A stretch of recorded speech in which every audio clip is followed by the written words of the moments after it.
ज्ञानी हो जाते हैं, अन्य कुछ भी नहीं चाहिए। ऐसा जानकर कभी एकांत में बैठकर ध्यान मुद्रा धारण करके मैं सर्व कर्मोपाधि रहित सिद्ध समान आत्मा हूँ इत्यादि विचार से संतुष्ट होता है, परंतु यह विशेषण किस प्रकार संभव है? ऐसा विचार नहीं है।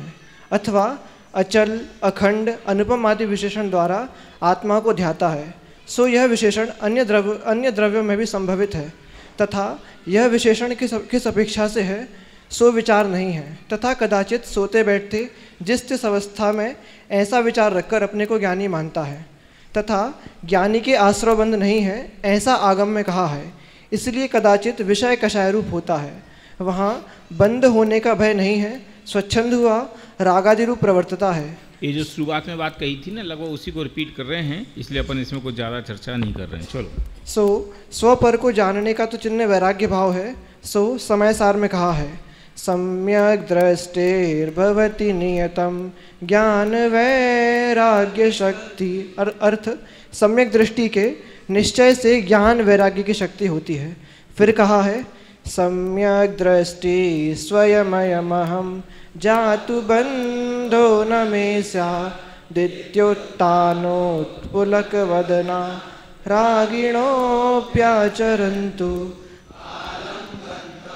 समिति परतां ते यतोऽद्यापि पापा आत्मानात्मा वगम विरहात् संति सम्यक्त्व शून्य। ये इतने बढ़िया श्लोक हैं, ऐसा लगे शब्द चित्र जैसे होते हैं ना, ऐसे सम्यक्त सुनता ये यतो अद्यापि पापाः आत्मा अनात्मावगम विरहात्। चलो। अर्थ स्वयमेव यह मैं सम्यक दृष्टि हूँ। सम्यक दृष्टि स्वयं हम जातु बंधो न मे स्यात् इति उत्तान पोलक वदना रागिणोऽपि आचरण। मुँह फैला के बैठ गया। हमें तो होता ही नहीं है पाप है, तो हमें चाहे राग हो के तो सम्यक दृष्टि हमें का फर्क पड़ता है। चलो। स्वयमेव यह मैं सम्यक दृष्टि हूँ, मेरे कदाचित बंध नहीं है। इस प्रकार ऊंचा फुलाया है मुँह जिन्होंने, ऐसे रागी वैराग्य शक्ति रहित आचरण करते हैं तो करो, तथा पांच समिति की सावधानी का अवलंबन लेते हैं तो लो, परंतु वह ज्ञान शक्ति बिना आज भी पापी ही हैं। यह दोनों आत्मा अनात्मा के ज्ञान रहित पने से सम्यक रहित ही हैं। फिर पूछते हैं पर को जाना तो पर द्रव्यों में रागादि करने का क्या प्रयोजन रहा? वहाँ वह कहता है मोह के उदय से रागादिक होते हैं। पूर्व काल में भरतादि ज्ञानी हुए हैं, उनके भी विषय कषाय रूप कार्य हुआ सुनते हैं। उत्तर ज्ञानी के भी मोह के उदय से रागादिक होते हैं, यह सत्य है, परंतु बुद्धिपूर्वक रागादिक नहीं होते, उसका विशेष वर्णन आगे कहेंगे। तथा जिसके रागादिक होने का कुछ विषाद नहीं है, उसके नाश का उपाय भी नहीं है, उसको रागादिक बुरे हैं, ऐसा श्रद्धान भी नहीं संभवित होता, और ऐसे श्रद्धान बिना सम्यक दृष्टि कैसे हो सकता है? जीवादिक तत्वों का श्रद्धान करने का प्रयोजन तो इतना ही श्रद्धान है, तथा भरतादिक सम्यक दृष्टियों के विषय कषायों की प्रवृत्ति जैसी होती है, वह भी विशेष रूप से आगे कहेंगे। तू उनके उदाहरण से स्वच्छंद होगा तो तुझे तीव्र आश्रवबंध होगा। वही कहा है मग्ना ज्ञानेन यैषिणोऽपि यदति स्वच्छंद मंदोद्यमा। अर्थ ज्ञाननय का अवलोकन करने वाले जो भी स्वच्छंद मंद उद्यमी होते हैं, वे संसार में डूबते हैं। और भी वहाँ ज्ञानन कर्म न जातु कर्म मुचितम इत्यादि कलश में तथापि न निरर्गलम चरितमिष्यते ज्ञानिनाम इत्यादि कलश में स्वच्छंदी होने का निषेध किया है। बिना इच्छा के जो कार्य हो वह कर्म बंध का कारण नहीं है। अभिप्राय से कर्ता होकर करे और ज्ञाता रहे, यह तो बनता नहीं है इत्यादि निरूपण किया है। इसलिए रागादिक बुरे अहितकारी जानकर उनके नाश के अर्थ उद्यम रखना। वहाँ अनुक्रम से पहले तीव्र रागादि छोड़ने के अर्थ अशुभ कार्य छोड़कर शुभ में लगना, और पश्चात मंद रागादि भी छोड़ने के अर्थ शुभ को छोड़कर शुद्ध उपयोग रूप होना। मैंने इस पूरी चर्चा का उपसंहार ये है कि यह जीव अपने पर्याय में जो राग हो रहा है, जो द्वेष हो रहा है, उसकी की चर्चा नहीं करता, और नकली अध्यात्मी बनता हुआ अपने आप को सिद्ध समान शुद्ध अनुभव करता है, उसकी आलोचना की गई कि तुम अपने आप को सिद्ध समान शुद्ध मान रहे हो, अखंड मान रहे हो, अनादि अनंत मान रहे हो, अरूपी मान रहे हो, तो ये जो मान रहे हो उसकी विवक्षा ख्याल में है कि नहीं है? तो आत्मा को तुम जो शुद्ध समान अनुभव कर रहे हो उसका कुछ मतलब ख्याल में है कि नहीं? ऐसे ही कि जो तुम्हें इतना रागादिक हो रहा है इसकी भी कुछ परवाह है कि नहीं? ये तो होता रहता है, इसमें क्या है, ये तो राग तो ऊपर तैरता है आत्मा में, आत्मा के अंदर थोड़ी प्रवेश किया कि भैया ये नहीं चलेगा। फिर वो भरत चक्रवर्ती का उदाहरण खड़ा करके कि भैया राग तो ऐसा होता है, राग होना अलग बात है और राग होने में उपादेय बुद्धि होना अलग बात है, उसमें खेद खिन्नता नहीं होना ये अलग बात है। तो तुम्हें तो राग में खेद खिन्नता ही नहीं होती और फिर अपने आप को कहते कि मैं तो सम्यक दृष्टि हूँ, तो कैसे चलेगा? सम्यक दृष्टि को भी राग होता है, लेकिन राग होने पर भी ये राग सुखरूप है, ये राग अच्छा है, ऐसा विचार उसके चित्त में नहीं होता। भूमिका में जो राग है वो है, लेकिन वो राग भी दुखदायी है, वो भी छोड़ने योग्य है, ऐसा विचार उसके चित्त में सदैव वर्तता है। इसलिए देखो, अनुक्रम से पहले रागादिक को बुरे अहितकारी जानकर उसके नाश का उद्यम करो। अब उसके नाश के उद्यम का क्रम क्या कि पहले तो अशुभ राग छोड़ करके शुभ को ग्रहण करो। अनुक्रम से तीव्र राग छोड़ने के अर्थ अशुभ कार्य छोड़कर शुभ में लगना, प्रयत्न पूर्वक देव पूजा, गुरु पास्ती, स्वाध्याय, संयम, तप, इनको अंगीकार करना। क्यों? अनादि से तो तीव्र उसके अभ्यास है, तो उस अभ्यास को छोड़ने के लिए पहले मंद राग रूप जो शुभ भाव के परिणाम है उनको ग्रहण करना, फिर शुभ को भी छोड़कर शुद्धोपयोग रूप होना। क्रम तो ये है। और तुम राग की तो चर्चा ही नहीं करते, शुभ अशुभ परिणामों की तो फिक्र ही नहीं करते और अपने आप को शुद्धोपयोगी मान करके मैं सिद्ध समान शुद्ध हूँ ऐसा मान करके विराज जाते हो। तो ऐसी मान्यता करने से कोई आंख बंद कर ले और फिर कोई सोचे कि मुझे कोई खाएगा नहीं तो ठीक तो है, ऐसा तो नहीं होगा। जैसे है ना, खरगोश, कोई कुत्ता पीछे दौड़ रहा हो, वो दौड़ दौड़ के हैरान हो गया हो तो आंख बंद करके बैठ जाए, आप बच गए। क्यों? अब तो कुत्ता दिखाई नहीं दे रहा, तो बच गया कि मर गया? ऐसी है कि तुम पर्याय में जो इतना विकट राग है उसको नहीं देख रहे और मैं सिद्ध समान शुद्ध हूँ ऐसा अनुभव कर रहे हो, तो क्या करें? अपने अज्ञान का फल तुम ही भोगोगे। चलो भैया आगे। तथा कितने ही जीव अशुभ में क्लेश मानकर व्यापारादि कार्य व स्त्री सेवनादि कार्यों को भी घटाते हैं तथा शुभ को हेय जानकर शास्त्राभ्यास आदि कार्यों में भी नहीं प्रवर्तते हैं। वीतराग भावरूप शुद्धोपयोग को प्राप्त हुए नहीं हैं, इसलिए वे जीव अर्थ, काम, धर्म, मोक्ष रूप पुरुषार्थ से रहित होते हुए आलसी निरुद्यमी होते हैं। जो विद्यार्थी कुछ गद्य लेखन के उत्साही लोग हों और जो इसमें थोड़ी बुद्धि रखते हों, वे 3 लाइनों को पढ़ करके इसमें कुछ खासियत दिखाई देती हो तो देखने की कोशिश करो। कौन सी? कितने ही जीव अशुभ में क्लेश मान करके से लेकर के आलसी निरुद्यमी होते हैं। इन 3 पंक्ति में टोडरमल जी की गद्य शैली की कोई विशेषता आपके ख्याल में आ रही क्या?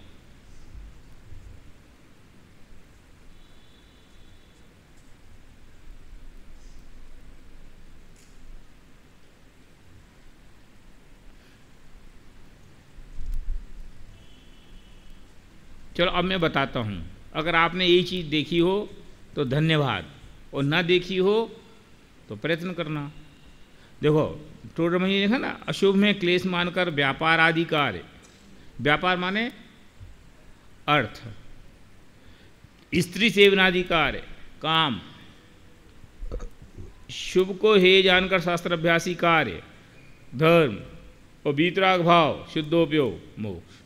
ये 4 क्रम लिया और यहाँ जब लिखा इसलिए वे जीव अर्थ, काम, धर्म, मोक्ष, उसी क्रम से उनने लिया। तो उसके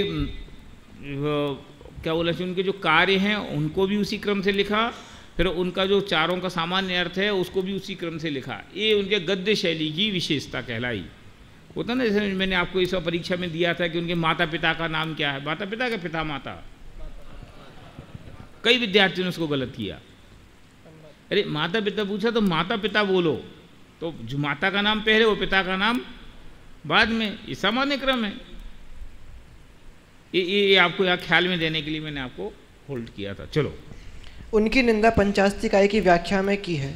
उनके लिए दृष्टांत दिया है कि जैसे बहुत खीर शक्कर खाकर पुरुष आलसी होता है, वह जैसे वृक्ष निरुद्यमी हैं, वैसे वे जीव आलसी निरुद्यमी हुए हैं। पाप करते नहीं हैं और पुण्य करना नहीं है और शुद्ध उपयोग हुआ नहीं है, तो कैसे होते होंगे वे जीव? तो वृक्ष जैसे हो गए कि पेड़ खड़ा है तो खड़ा ही है, ऐसे पड़े हैं तो पड़े ही हैं। क्यों? पाप तो होता नहीं है, करना नहीं है माने। क्यों? बंध का कारण है। शुभ उपयोग बंध का कारण है, इसलिए करना नहीं है। शुद्ध उपयोग का ठिकाना नहीं है। तो तीन ही शरण थी और तीनों शरण में कोई शरण दिखाई देती नहीं है। तो इनको क्या शुद्धोपयोग होता होगा तो अशुभोपयोग होता होगा कि शुभोपयोग होता होगा? कोई जरूरी थोड़ी कि पाप प्रवृत्ति करो तो यह शुभोपयोग कहलाए। आपको सोते सोते पलंग पे पड़े पड़े भी तो अशुभोपयोग हो सकता है, बस उसको मानता नहीं है कि पाप परिणाम है, पाप का उपयोग चल रहा है।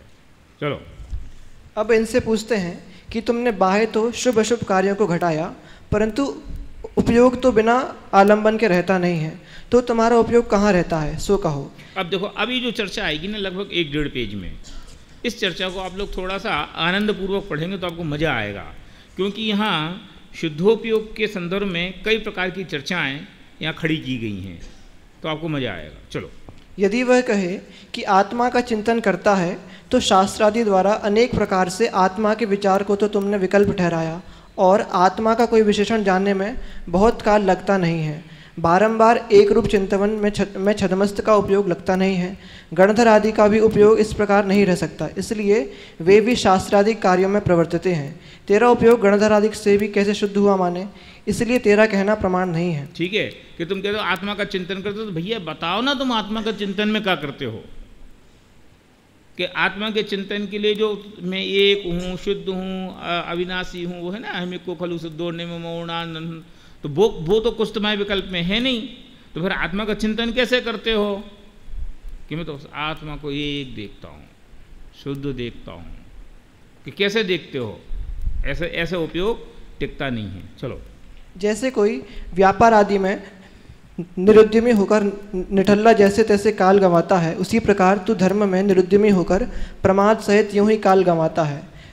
कभी कुछ चिंतवन सा करता है, कभी बातें बनाता है, कभी भोजनादि करता है, परंतु अपना उपयोग निर्मल करने के लिए शास्त्राभ्यास, तपश्चरण, भक्ति आदि कर्मों में नहीं प्रवर्तित। देखो, ये बार बार इस बात के लिए समझ लो प्रेशर कर रहे हैं अथवा कह रहे हैं कि शुभोपयोग के लिए जो शुद्धोपयोग के जो साधनभूत जो क्रियाएं हैं वे शुभोपयोग रूप क्रियाएं हैं, उनमें तो तुम प्रवर्तित नहीं हो और कहते हो कि आत्मा का शुद्ध ध्यान कर रहा हूँ, तो कैसे संभव है? शास्त्राभ्यास देखो, चिंतवन सा करता है तो यहाँ उस चिंतन का निषेध किया, क्योंकि चिंतन बिना अवलंबन के नहीं खड़ा होता। चिंतन करने के लिए स्वाध्याय चाहिए ना। चिंतन काय की बात के आधार से करोगे? जैसे कल भी हमने कहा था कि ये बात तो लिखी, पर उसका विस्तार आप अपने दिमाग में जितना करना चाहो तो किसी न किसी एक चीज़ के आधार से तो उसका विस्तार करोगे। तो चिंतन काय बात का करते हो? बिना अवलंबन के चिंतन काय बात का बढ़ेगा? कभी बातें बनाता, कभी भोजन करता है, परंतु उपयोग निर्मल करने के लिए शास्त्राभ्यास, तपश्चरण, भक्ति आदि कर्मों में नहीं प्रवर्तता, माने ये क्रिया उसके जीवन में दिखाई देती नहीं है। सूना सा होकर प्रमादी होने का नाम शुद्ध उपयोग ठहराता है। वहाँ क्लेश थोड़ा होने से जैसे कोई आलसी बनकर पड़े रहने में सुख माने, वैसे आनंद मानता है। अथवा जैसे कोई स्वप्न में अपने को राजा मानकर सुखी हो, उसी प्रकार अपने को भ्रम से सिद्ध समान शुद्ध मानकर स्वयं ही आनंदित होता है। सपने का मजा जैसे लेते ना, कि कोई सपने में अपने आप को राजा माने तो मान ले, पर वो राजा कितनी देर का, अथवा उस राजा पने का मजा कितनी देर का, कि जब तक उन सपना है जब तक का, और जैसे सपना टूटेगा सो तो वापस वही खटिया पे आ जाएंगे। तो राजमहल कहाँ गया? अरे यार, हम तो इतने बढ़िया राजमहल में थे, कहाँ गए? कि वापस खटिया पे आ गए। चलो, अथवा जैसे कहीं रति मानकर सुखी होता है, उसी प्रकार कुछ विचार करने में रति मानकर सुखी होता है, उसे अनुभव जनित आनंद कहता है। तथा जैसे कहीं रति मानकर उदास होता है, उसी प्रकार व्यापारादिक पुत्रादिक को खेद का कारण जानकर उनसे उदास रहता है और उसे वैराग्य मानता है। सो ऐसा ज्ञान वैराग्य तो कषाय गर्भित है। वीतराग रूप उदासीन दशा में जो निराकुलता होती है, वह सच्चा आनंद ज्ञान वैराग्य ज्ञानी जीवों के चारित्र मोह की हीनता होने पर प्रकट होता है। एक ज्ञान वैराग्य तो कषाय गर्भित है, इस बात को आप जितने विस्तार से आप समझ सकते हो ना, उतने विस्तार से आपको चित्त में समझ लेना चाहिए। होते ना बहुत सारे लोग कि ये तो दुनिया क्या ठगों का मेला है, दुख रूप है, ऐसे हैं, और फिर कि हमें तो घर वालों से बात नहीं करनी, हमें उनकी तरफ देखनी नहीं है, क्यों? क्योंकि ये तो सब पापी हैं, ऐसे हैं, वैसे हैं। तो ये कह रहे ये सब इस प्रकार से तुम वैराग्य की बात करते हो तो ये तो तुम्हारा वैराग्य कषाय गर्भित है। क्यों? क्योंकि तुमने शास्त्रों में पढ़ रखा है कि सब ये दुख रूप हैं, इसलिए इनसे तुम हटने की कोशिश करते हो, द्वेष भाव पूर्वक हटने की कोशिश करते हो। तो द्वेष भाव पूर्वक हटने की कोशिश करते हो तो इसमें वीतरागता कहाँ रही? सच्ची वीतरागता तो वहाँ है कि जहाँ कोई हिताहित का संबंध भाषित ना हो, ज्ञाता दृष्टा रूप रहे, न राग रूप रहे न द्वेष रूप रहे। एक तरफ तो राग रूप होता है और एक तरफ द्वेष रूप होता है। तो ऐसा वैराग्य सच्चा वैराग्य नहीं है। चलो। तथा वह व्यापार आदि क्लेश छोड़कर यथेष्ट भोजनादि द्वारा सुखी हुआ प्रवर्तता है और वहाँ अपने को कषाय रहित मानता है। परंतु इस प्रकार आनंद रूप होने से तो रौद्र ध्यान होता है, जहाँ सुख सामग्री को छोड़कर दुख सामग्री का संयोग होने पर संक्लेश ना हो, राग द्वेष उत्पन्न ना हो, तब नहीं कषाय भाव होता है। ऐसी भ्रम रूप उनकी प्रवृत्ति पाई जाती है। इस प्रकार जो जीव केवल निश्चयाभास के अवलंबी हैं उन्हें मिथ्या दृष्टि जानना। जैसे वेदांती व सांख्यमती जीव केवल शुद्धात्मा के श्रद्धानी हैं, उसी प्रकार इन्हें भी जानना, क्योंकि श्रद्धान की समानता के कारण उनका उपदेश इन्हें इष्ट लगता है। इनका उपदेश उन्हें इष्ट लगता है। कल कोई मेरे से पूछ रहा था ना, अब मैं कहता हूँ कि गीता के उपदेश में और समयसार के उपदेश में क्या अंतर है। गीता में भी आत्मा को अजर अमर बताया, समयसार में भी आत्मा को अजर अमर बताया, दोनों में फर्क का है कि सिर्फ इतना ही तो फर्क है कथनचित का। बताओ। अथवा जो भी अध्यात्म के अन्य शास्त्र चाहे वेदांत में हो चाहे सांख्य में हो, कहीं भी हो, बल्कि इससे गहरा अध्यात्म आपको दिखाई देगा। तुम कदाचित न जानो कि प्रवचन कोई का सुनो, देखो नहीं, माने रिकॉर्डिंग सुनाई जाए तो अध्यात्म का उपदेश उनके साधु भी बहुत बढ़िया करते हैं। तो फिर वो गलत और तुम्हारा उपदेश सही, इसमें क्या बात का फर्क है भाई? यही बात का तो फर्क है कि कथनचित का और सर्वथा के तुम कहते तो कहीं ऐसा हो, होता कहीं ऐसा है। हम तो कह रहे ऐसा भी है और ऐसा भी है, इतना ही फर्क है। तो फिर तो ऐसे अगर कहो तो अध्यात्म वेदांत भी कोई कम थोड़ी अध्यात्म रखते हैं, उनका तो बेस ही ये है। तथा उन जीवों को ऐसा श्रद्धान है कि केवल शुद्धात्मा के चिंतवन से तो संवर निर्जरा होते हैं, वह मुक्तात्मा के सुख का अंश वहाँ प्रकट होता है। तथा जीव के गुणस्थान आदि अशुद्ध भावों का और अपने अतिरिक्त अन्य जीव पुद्गलादिक का चिंतन करने से आश्रय बंद होता है, इसलिए अन्य विचार से परांगमुख रहते हैं।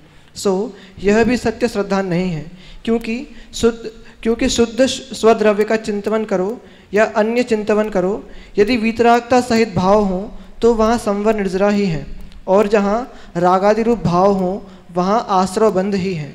यदि परद्रव्य को जानने से ही आश्रयबंध होते हों तो केवली तो समस्त परद्रव्यों को जानते हैं, इसलिए उनके भी आश्रयबंध होंगे। देखो, शुद्ध स्वद्रव्य का चिंतन करो या अन्य चिंतन करो, यदि वीतराग भाव सहित हो तो संवर निर्जरा ही है।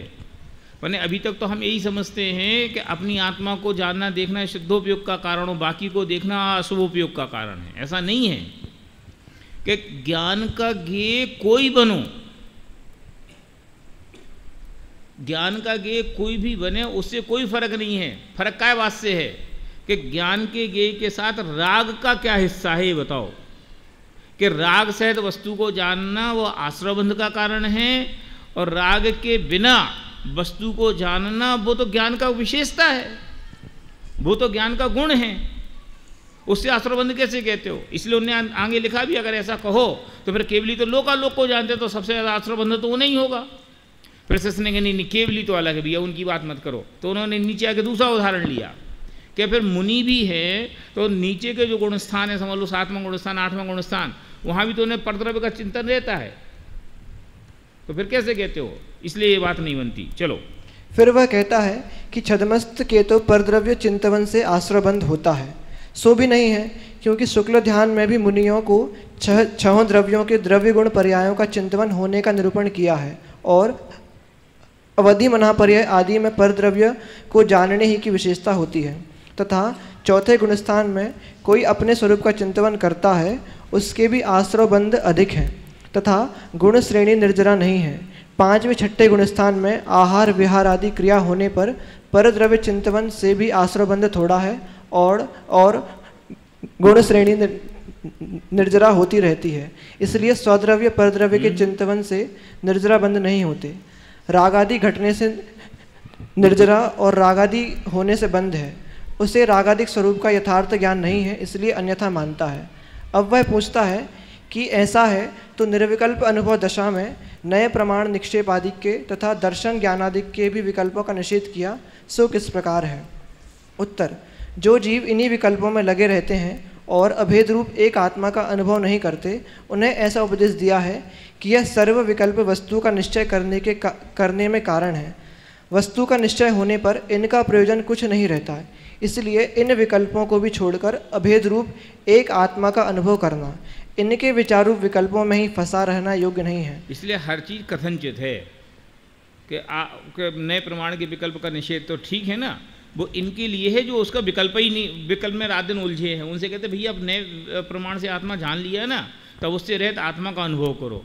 और जो जिसको उसका प्रवेश ही नहीं है, और वो ही कहते हैं साहब नए विकल्प तो उलझाने रूप है, इनसे कोई समझदारी नहीं है, फिर क्यों नए चक्र पढ़ना? तो कहते नहीं भैया, उसके बिना तुम्हें आत्मा का ज्ञान सही नहीं होगा, उसके बिना आत्मा का स्वरूप तुम्हें स्पष्ट नहीं होगा। तथा वस्तु का निश्चय होने के पश्चात ऐसा नहीं है कि सामान्य रूप स्वद्रव्य ही का चिंतन रहा करे। स्वद्रव्य का तथा परद्रव्य का सामान्य रूप और विशेष रूप जानना होता है, परंतु वीतरागता सहित होता है। उसी का नाम निर्विकल्प दशा है। कितने को आप चाहो तो अंडरलाइन करो, कितने को? स्वद्रव्य का तथा परद्रव्य का सामान्य रूप और विशेष रूप जानना होता है, परंतु वीतरागता सहित होता है, उसका नाम निर्विकल्प दशा है। इन निर्विकल्प दशा में सबका जानना होता है। तो सिर्फ ज्ञानात्मक विकल्पों का निषेध नहीं है, क्योंकि ज्ञान को भी तो विकल्प कहा है ना। दर्शन को निर्विकल्प और ज्ञान को सविकल्प, और राग को भी विकल्प कहा। तो राग के विकल्पों का निषेध है, ज्ञान के विकल्पों का निषेध नहीं है। हम क्या करते, जब विकल्प के निषेध की बात आती तो ज्ञान के विकल्पों की निषेध की बात भी करने लगते। अरे यार हमें जानने में कोई वस्तु, अरे जानने में पर वस्तु नहीं आए कैसे हो सकता है? उसको तुम उसको कंट्रोल कैसे कर सकते हो? इसलिए ज्ञानात्मक विकल्पों के निषेध की बात नहीं है, रागादिक विकल्पों के निषेध की बात है। देखो, स्वद्रव्य परद्रव्य का सामान्य रूप और विशेष रूप जानना होता है, परंतु वीतरागता सहित होता है, उसी का नाम निर्विकल्प दशा है। ठीक है, चलो। वहाँ वह पूछता है, यहाँ तो बहुत विकल्प हुए, निर्विकल्प संज्ञा कैसे संभव है? लो, इसका तो प्रश्न भी तत्काल आ गया कि भैया आप तो इतनी चीज़ों को जान रहे, फिर निर्विकल्प कैसे कहते हो? उत्तर: निर्विचार होने का नाम निर्विकल्प नहीं है, क्योंकि छद्मस्त के जानना विचार सहित है। उसका अभाव मानने से ज्ञान का अभाव होगा, और तब जड़पना हुआ सो आत्मा के होता नहीं है, इसलिए विचार तो रहता है। ठीक है, अब विचार रहता तो फिर किसका विचार रहता? तो शिष्य ने कहा कि भाई तो फिर ऐसे ही कहो कि एक आत्मा का विचार रहता, अन्य का नहीं, कि नहीं, उसका भी टोडरमल जी निषेध कर रहे। उत्तर, चलो। तथा यह कहे कि एक सामान्य का ही विचार रहता है, विशेष का नहीं, तो सामान्य का विचार तो बहुत काल रहता नहीं है। वह विशेष की अपेक्षा बिना सामान्य का स्वरूप विशेष की अपेक्षा बिना सामान्य का स्वरूप भाषित नहीं होता। ये बात अपन पीछे देख चुके हैं कि निर्विकल्प सामान्य का ज्ञान विशेष के बिना काय का सामान्य, निर्विशेषम ही सामान्यम भवेत खर विषाणवत। तो सामान्य का ज्ञान कहो तो सामान्य का ज्ञान भी अपने विशेषों सहित ही होता है, विशेष के बिना सामान्य का ज्ञान। आत्मा आत्मा आत्मा आत्मा आत्मा का ज्ञान कैसा कि अनादि अनंत है, अनंत गुण सहित है, ज्ञान रूप है, दर्शन रूप है, सुख रूप है, तो ये इसके विशेष नहीं हो गए। और इसके बिना इन सबको हटाओ, हमें तो केवल आत्मा का ज्ञान चाहिए, तो उसके बिना आत्मा का है ये नथिंग। इसलिए सबका जानना होता है, सामान्य का जानना होता है, विशेष का जानना होता है, स्व का जानना होता है, पर का कदाचित जानना होता है, लेकिन वीतरागता सहित होता है, उसका नाम निर्विकल्पना है। और इसमें राग हो तो उसका ही नाम विकल्प रूप जानना है, जिसका निषेध है।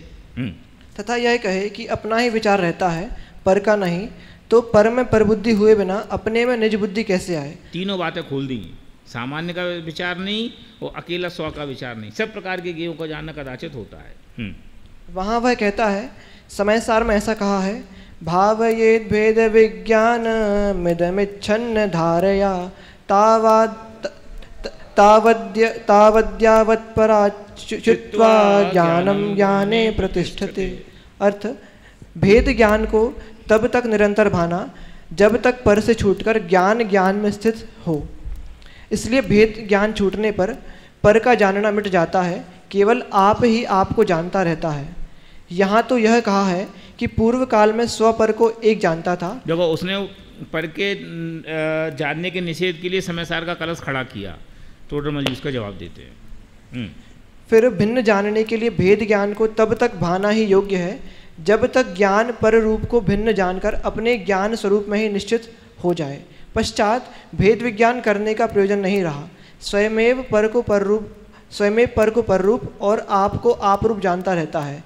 ऐसा नहीं कि परद्रव्य का जानना ही मिट जाता है।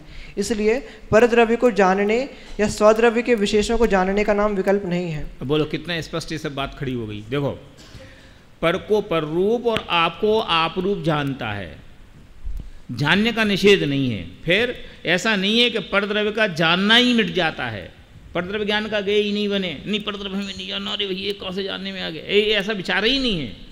इसलिए परद्रव्य को जानने या स्वद्रव्य के विशेषों के जानने का नाम विकल्प नहीं है। यहाँ वजन किस बात पर किया जा रहा है कि ज्ञान गुण के परिणमन का निषेध नहीं करना, कि जानना नहीं रुक सकता अथवा जानना नहीं मिट सकता, क्योंकि वो स्वाभाविक क्रिया है, ज्ञान गुण की क्रिया है ना। इसलिए वो ज्ञान का जो स्वरूप है वो होगा कि जिस काल में जिस गेय में लगेगा उस गेय को जानेगा और उसके विशेषों सहित जानेगा, उसका आप निषेध नहीं कर सकते। आगे तो किस प्रकार है सो कहते हैं, राग द्वेषवश किसी गेय को जानने में उपयोग लगाना और किसी गेय के जानने से छुड़ाना, इस प्रकार बारंबार उपयोग को भ्रमाना, उसका नाम विकल्प है। इसको आप अंडरलाइन करो नीचे तक को, राग द्वेष से लेकर के वहाँ निर्विकल्प दशा जानना, इसको अंडरलाइन करो। तथा जहाँ वीतराग रूप होकर जिसे जानते हैं उसे यथार्थ जानते हैं, अन्य गेयों को जानने के अर्थ उपयोग को भ्रमाते नहीं है, वहाँ निर्विकल्प दशा जानना। ठीक है, राग द्वेष किसी एक गेय को जानने में उपयोग लगाना और किसी गेय को जानने से छुड़ाना, इस प्रकार उपयोग का भ्रमाना, उसका नाम विकल्प है। ये बढ़िया, ये घटिया, ये अच्छा, ये बुरा, नहीं हमें तो इसी को देखना, दूसरे को नहीं देखना, वो हमारे ज्ञान का गेय कैसे बन गए, ये तो गंदी चीज़ हमारे ज्ञान का गेय बन गई, अब तो बहुत तकलीफ हो गई, हे भगवान वहाँ से उपयोग लौट के वापस आओ, अपनी आत्मा पे आओ, मैं आत्मा, हाँ ये बढ़िया है, अब यहाँ से कहीं और नहीं जाना चाहिए।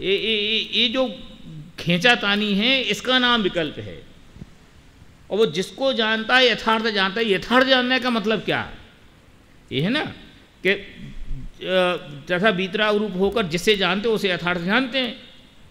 तो जिसे जानते हैं यथार्थ जानते माने स्व को स्वरूप जानते हैं, पर को पर रूप जानते हैं। तो इससे अच्छा तो आओ ही नहीं यार, क्या कोई बहाना लेके आते हो? तो ठीक है, तो उस काम में हो तो उसमें रहो यार, बैठो। दोनों हाथ में लड्डू कैसे हो सकते हैं?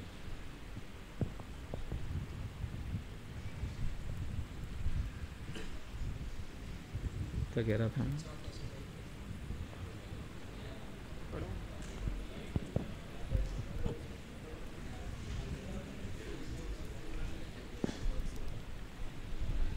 हाँ, वीतराग